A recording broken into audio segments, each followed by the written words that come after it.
Assalamualaikum warahmatullahi wabarakatuh. Innal hamdalillah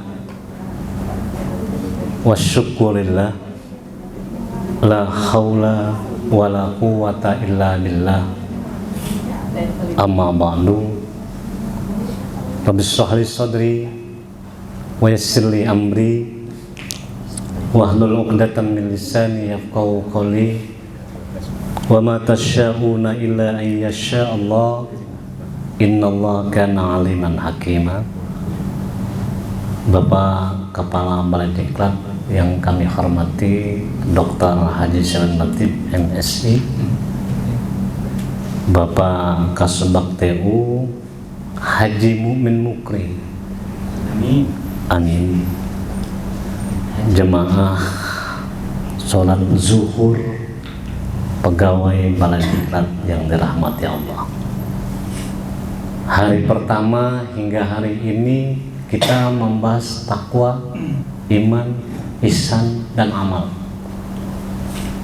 Saya mencoba hari ini sebagaimana yang pernah saya amalkan dan dapat ilmu dari istri saya tentang healing. Puasa ditinjau dari kesehatan.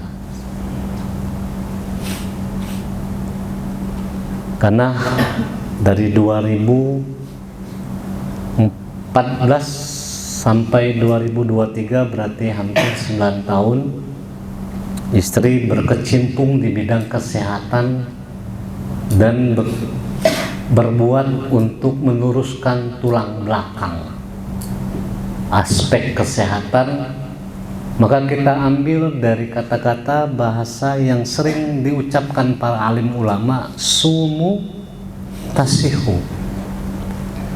Ketika engkau berpuasa dengan betul-betul berpuasa yang lillahi ta'ala, sebagaimana niat kita di malam hari ketika akhir tarawih, nawaitu sauma ghadin an adai fardi syahri Ramadan. Sauma ghadin, ghadin itu hari ini kita bukra, dalam bahasa pasarnya amiyah, bukra. Dinilai dari kesehatan, ternyata dari niat dan hubungan dengan berbuka puasa itu ada hubungannya. Di mana hubungannya? Wa ala rizkika aftartu. Nah, kata-kata aftartu diambil dari fatara yafturu futuran. Bahasanya adalah sarapan. Nah, sarapan orang Indonesia bahasa sederhananya ngopi. Ngopi kudai. Nah, arti ngopinya berupa cairan yang kita minum. Maka masuk kepada surah Al-Quran, wa anzalna minas samai ma'an fa'akhraja bi minas samarat. Ketika hujan diturunkan dan tumbuhlah bermacam-macam saat, disitulah sama, itulah untuk kita futur, untuk kita makan. Pumiha wa adasiha wa basolya, buah-buahan. Kalau teman-teman yang suka umroh atau pergi, di sana tidak ada yang namanya air lain kecuali zam-zam. Kemudian makanannya di Mekah itu tidak ada kecuali biji-bijian. Karena disitulah letak pembuatan proses EQ anak, ya, terutama untuk Adel yang lagi proses. Ya. Dan itu pernah saya amalkan Adel. Dulu waktu sama kayak Adel, saya dapat ilmu itu dari almarhum Kyai Zain Sukri. Kalau Anda ingin punya anak yang baik, banyaklah makan buah-buahan dan kacang-kacangan. Al-Quran mengatakan demikian. Ternyata orang Jawa ini, Pak, saya pun orang Jawa Kediri, dia anak kecil itu sambil nggendong lir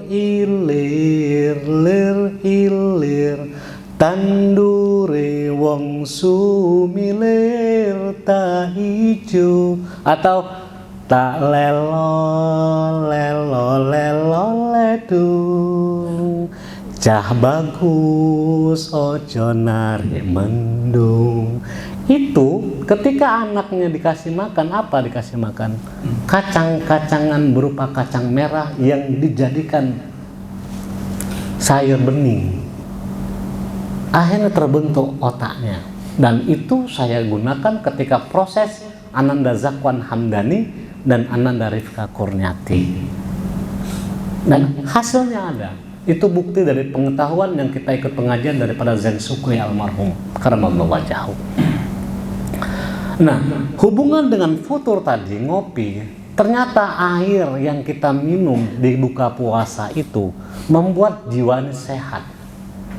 Sebelum saya masuk di Badiklat, masih mengajar di SMP Adabiyah dan di SMA Bina Warga, full time saya ngajar. Itu luar biasa, memberikan fasilitas sebagai preparator untuk pesantren kilat. Capek luar biasa. Sebagaimana dikatakan oleh Bapak Kepala Balai 2 minggu lalu ketika beliau menyampaikan di apel pagi, bersyukurlah kita kerja di Badiklat, tidak butuh lelah dan capek. Nah, untuk mensiasati lelahnya kita bekerja waktu itu saya mengamalkan suatu ilmu yang dari orang tua. Ketika wa'ala rizkika aftartu birahmatika ya marrahimin, saya nggak langsung minum Bapak Ibu. Karena ada suatu penggalan sabda Rasulullah mengatakan barang siapa yang berdoa qoblal futur inda saum, ketika orang yang berbuka puasa doa sebelum futur, itu Allah terima. Tapi doanya nggak banyak. Satu permintaan dan diulangi selama 30 hari. Dan itu saya buktikan. Misalnya yang belum nikah, misalnya pengen nikah, pengen minta pangeran atau tajir, doanya harus satu. Ya Allah, aku pengen jodohku orang yang kaya raya, yang bisa menjadikan diriku bahagia. Setiap hari mau buka puasa itu. Dulu ketika saya tahu ilmu ini di usia umur 45 tahun. Sekarang saya masuk hampir 60 tahun. Berarti 15 tahun lalu saya doa, ya Allah, Tontowi ingin pergi umrah setiap tahun. Kapan kabulnya? Nggak langsung kabul, Pak. Ketika usia masuk 50 tahun, saya pergi umrah sudah hampir 8 kali. Allah kabulkan doa itu. Karena ada nasnya, ada hadisnya. Berdoalah kamu satu permintaan qoblal futur. Nah, artinya jangan langsung tek dulu, langsung minum tanpa doa. Manfaatkan event yang ada ini. Satu. Bagaimana minum itu indah? Tidak dahaga. Ilal jual atos. Banyak orang puasa karena lapar dan dahaga. Nah, supaya nggak dahaga itu bagaimana? Ternyata waktu minum. Pertama satu. Minum yang pertama itu dengan Bismillahirrahmanirrahim. Oh, semua bisa. Tapi bagaimana bismillahnya ini yang saya akan sampaikan healingnya dalam Al-Quran. Jadi kalau air itu 1 gelas, minumnya dibagi 3 partisi. Bismillahirrahmanirrahim, Alhamdulillah. Itu minum pertama, tujuan pertama. Karena dia akan langsung menyegarkan seluruh saraf yang ada di sini. Ini menurut pengetahuan ilmu pengetahuan Islam, Tibbin Nabawi namanya. Yang kedua, Bismillahirrahmanirrahim, tutup juga dengan Alhamdulillah. Maka dia akan memanaskan seluruh rongga badan. Nah, yang ketiga, Bismillahirrahmanirrahim, Alhamdulillah. Boleh air itu dihabiskan segelas penuh atau disisakan. Nah, cara berbuka puasa dalam air. Wa anzalna minas sama, ya, ma'an. Kemudian ditambah lagi fa anzalna minas ma'an fa asqainahum, dan air yang kau minum itu datunya air. Nah, kalau Allah turunkan air tanpa bismillah, kita baca tanpa alhamdulillah, maka tubuh kita nggak jadi apa-apa. Itu yang pertama. Nah, ketika dia masuk dalam tubuh, banyak sekali komoditi yang kita lihat pada sore hari, minuman yang membawa air yang dingin. Bapak Ibu yang dihormati, usia yang kita sudah mencapai 40 ke atas, coba-coba dikurangi, bahkan jauhkan air minum yang dingin. Kenapa demikian? Air yang kita minum es dingin, dia tidak akan berpengaruh dan mengalir seluruh body sampai air itu mencapai 30 derajat Celcius baru dia berfungsi untuk badan. Jadi air yang kita minum es yang dingin itu dia masih tersimpan, Pak. Tersimpan di suatu tempat hingga memanas sampai 30 derajat baru dia mengalir. Maka wajar kalau ada yang minum es malam hari, siangnya lesu, siangnya haus, karena airnya baru terurai kepada seluruh tubuh. Nah, artinya hubungan antara buka puasa dibagi 3 partisi tadi dengan minum yang hangat itu menyegarkan tubuh kita. Lantas di usia yang 40 ada laki-laki yang mengalami prostat, yang perempuan mengalami miopi atau miomi.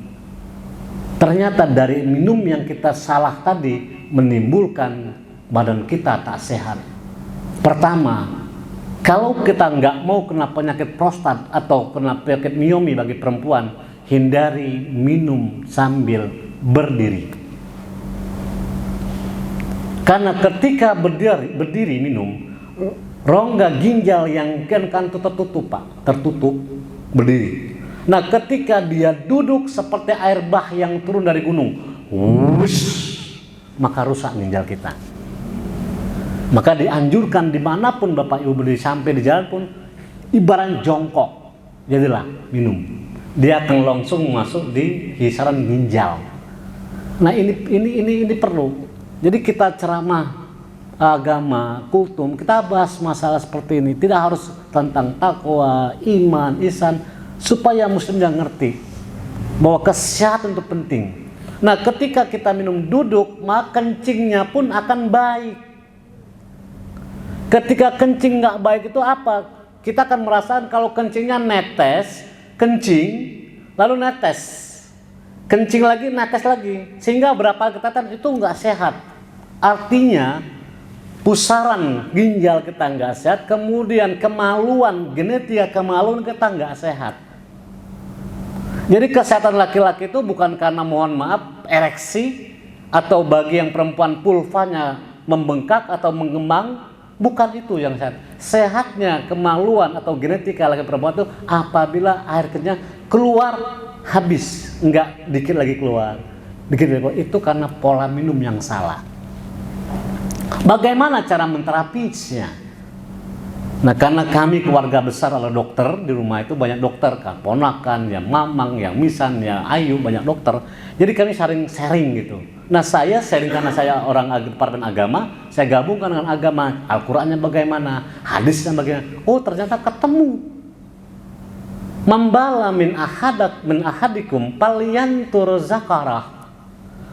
Ketika Bapak Ibu mengeluarkan air kencing, palyantur, apa yantur? Artinya menggosok bagian kemaluannya. Di mana kemaluan saraf laki-laki? Bukan bagian atas, tapi bagian bawah. Di sana ada 3 saraf. Saraf pertama adalah saraf air kencing, saraf yang kedua adalah saraf air mani, saraf ketiga saraf darah yang menegangkan, yang disebut dengan ereksi. Ketika ini diurut bersamaan, ketika habis mengeluarkan air seni, dia akan sehat.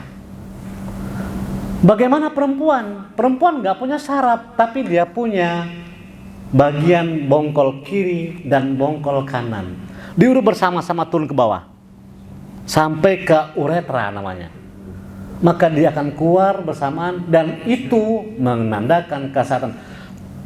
Pak Ustadz, bagaimana membuktikan kita sehat atau tidak? Caranya, gunakan tisu, lalu letakkan di bagian sempak kita, lalu kita ruku. Ketika ruku itu nggak keluar lagi, berarti kencing kita sudah bersih. Karena banyak orang-orang yang sholatnya baik, banyak orang-orang yang zakatnya benar, banyak orang yang sedekahnya bagus, banyak orang-orang yang dermawan. Ketika sholatnya membawa air kencing, maka berlakulah fawailul lil musallina allazina hum an sholatim sahun. Terimalah dia siksa kubur. Siksa kubur yang pertama bukan karena tidak sholat, bukan karena nggak puasa, tapi membawa najis ketika dia melaksanakan ibadah sholat. Bapak Ibu yang saya hormati, Yang terakhir, bagaimana minum yang kita minum menjadikan sehat. Ada pasien yang merasa mengas, sesak napas. Ketika dideteksi ternyata bukan sesak napas, tapi tulang belakangnya bengkok. Karena apa? Karena kebiasaan duduk yang setiap hari duduknya monoton. Contoh, kita di kantor punya standar tempat duduk yang baik. Setiap hari kita begini terus, maka dengan mudah akan membentuk tulang belakang. Nah, tulang belakang kita dibentuk, maka akan timbul penyakit. Wajar kalau di TV media banyak menjual pillow, bantal kesehatan, kasur kesehatan. Ternyata bukan, itu tidak menunjang. Kita sendiri yang mulai. Ibda binafsika. Bagaimana? Sedikit saya berikan contoh. Ketika kita mau berangkat sholat, Bapak Ibu, ini contoh mungkin bisa diterapkan, jangan di sini, di rumah. Itu akan terasa tulang belakang kita akan lurus kembali. Yang pertama, Allahu Akbar, Allahu Akbar. Oh, imam baca. Lalu Bapak Ibu begini, angkat kepalanya begini, luruskan gini. Ini akan tertarik di sini. 1, 2, 3, 4, baru berdiri. Sholat, ini akan lurus kembali. Nah, itulah katakan sholat ada kesehatan, tapi orang nggak banyak membahas ini karena bersebah healing dalam kesehatan. Nah, Bapak Ibu yang saya hormati, ini sedikit yang saya sampaikan. Jadi mari ilmu yang sedikit ini kita urai bersama-sama, kita kerjakan bersama-sama. Mudah-mudahan ilmu ini ya walaupun qillatul ilmi, tapi kalau kita amalkan untuk kesehatan, kita berbagi dengan yang lain, kita berkasih dengan yang lain, insya Allah jadi amal ibadah kita dan amal jariah kita. Sehat itu mahal, sehat itu sangat susah dicari, tapi dimulai dengan berbuka puasa dengan air yang baik, dengan minum yang baik, dengan tegukan yang diakhiri dengan alhamdulillah, insya Allah kita menjadi orang yang mengerti tentang ibadah, mengerti dengan cara yang sehat. Karena apa? Mukmin itu tidak harus pintar, tapi mukmin itu harus cerdas, cerdas beribadah, cerdas beramal, dan cerdas dalam berbuat. Aku liqauli hadza fastaghfirullah li wa lakum walisa'il tastaghfiru innahu ghafurur rahim. Mohon maaf, dan akhirnya kita sama-sama minta ampun pada Allah. Dan ini mungkin tausiah yang terakhir tahun ini. Tahun depan tak ketemu lagi di kultum zuhur, dan kita semuanya berdoa semoga Allah memberikan yang terbaik buat kita semuanya. Wabillahi taufiq wal hidayah minkum kullukum jami'an. Wassalamualaikum warahmatullahi wabarakatuh.